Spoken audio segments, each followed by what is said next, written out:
কখনো কি ভেবে দেখেছেন প্রাচ্যের অক্সফোর্ডের এই দুটি সবচেয়ে ক্ষমতাধর পদে যারা বসেন তাদের মাসিক বেতন কত? লাখ টাকা নাকি আরও বেশি? তাদের কি গাড়ি বাড়ির সুবিধাও দেয়া হচ্ছে? ঢাকা বিশ্ববিদ্যালয়ের কিংবদন্তি তুল্য ডাকসু, আর তার চাইতেও কিংবদন্তি এর ভিপি আর জিএস পদ। আজ আমরা ফাঁস করতে চলেছি সেই তথ্য যা শুনে আপনি চমকে উঠতে বাধ্য। আসল সত্যিটা জানার জন্য শেষ পর্যন্ত আমাদের সাথেই থাকুন।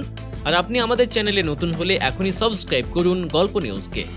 দীর্ঘ 6 বছরের অপেক্ষার অবসান ঘটিয়ে গত 9 সেপ্টেম্বর অনুষ্ঠিত হল বহুল প্রতীক্ষিত ডাকসু নির্বাচন। এই নির্বাচনকে ঘিরে পুরো ক্যাম্পাস মেতে উঠেছিল উৎসবের আমেজে। ভোটের পর যখন নতুন ভিপি ও জিএস নির্বাচিত হলেন, তখন সাধারণ শিক্ষার্থীদের মনে একটাই প্রশ্ন ঘুরপাক খেতে শুরু করে, এই ক্ষমতাধর পদের বেতন কত টাকা? অনেকেই ভাবেন যেহেতু এটি দেশের সবচেয়ে আলোচিত ছাত্র সংসদের পদ, তাই তারা হয়তো মাসে লাখ লাখ টাকা বেতন পান। কিন্তু আসল সত্যিটা হলো একেবারেই অন্যরকম। ডাকসু ভিপি বা জিএস এর জন্য কোনো নির্দিষ্ট মাসিক বেতন নেই। হ্যাঁ, আপনি ঠিকই শুনেছেন, তাদের মাসিক বেতনের পরিমাণ 0। তাহলে কি তারা কিছুই পান না?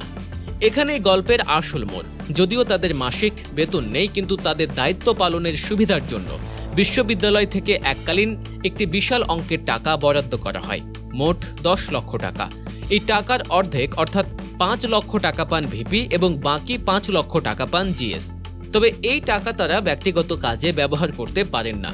এই অর্থ বরাদ্দ করা হয় দাপ্তরিক খরচ, বিভিন্ন অনুষ্ঠান আয়োজন, শিক্ষার্থীদের চা নাস্তার বিল এবং বিশেষ প্রয়োজনে শিক্ষার্থীদের আর্থিক সাহায্যের জন্য।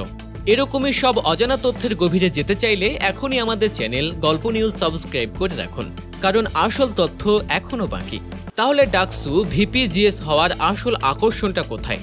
টাকা নয়, আসল আকর্ষণ হলো ক্ষমতা আর সম্মান।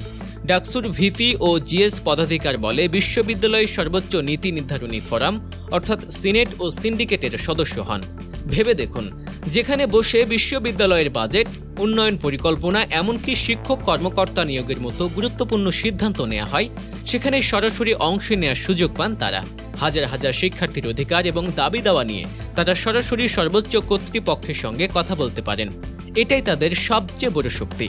সিনেট ও সিন্ডিকেটের বৈঠকে অংশ নেওয়ার জন্য তারা নির্দিষ্ট হারে ভাতা পেয়ে থাকেন। এছাড়া বিশেষ কোনো দায়িত্ব পালনের জন্য বিশ্ববিদ্যালয় কর্তৃপক্ষ তাদের সম্মানীয় প্রদান করতে পারে, কিন্তু মাসিক বেতনের সাথে এর কোনো তুলনা চলে না। সুতরাং ডাকসুর ভিপি বা জিএস হওয়া মানে কেবল আর্থিক সুবিধা নয়, বরং এটি পুরো বিশ্ববিদ্যালয়ের ছাত্র সমাজের কণ্ঠস্বর হয়ে ওঠার এক বিশাল সম্মান ও দায়িত্বের ব্যাপার। ডাকসুর এই ক্ষমতা ও সুযোগ সুবিধা সম্পর্কে আপনার মতামত কি? বেতন ছাড়া এমন একটি পদে আপনি কি কাজ করতে আগ্রহী হতেন? আপনার ভাবনাগুলো আমাদের জানান কমেন্ট বক্সে। এই ঘটনার প্রতিটি আপডেট আমরা আপনাদের কাছে পৌঁছে দেব, তাই আমাদের সাথে থাকতে ভুলবেন না।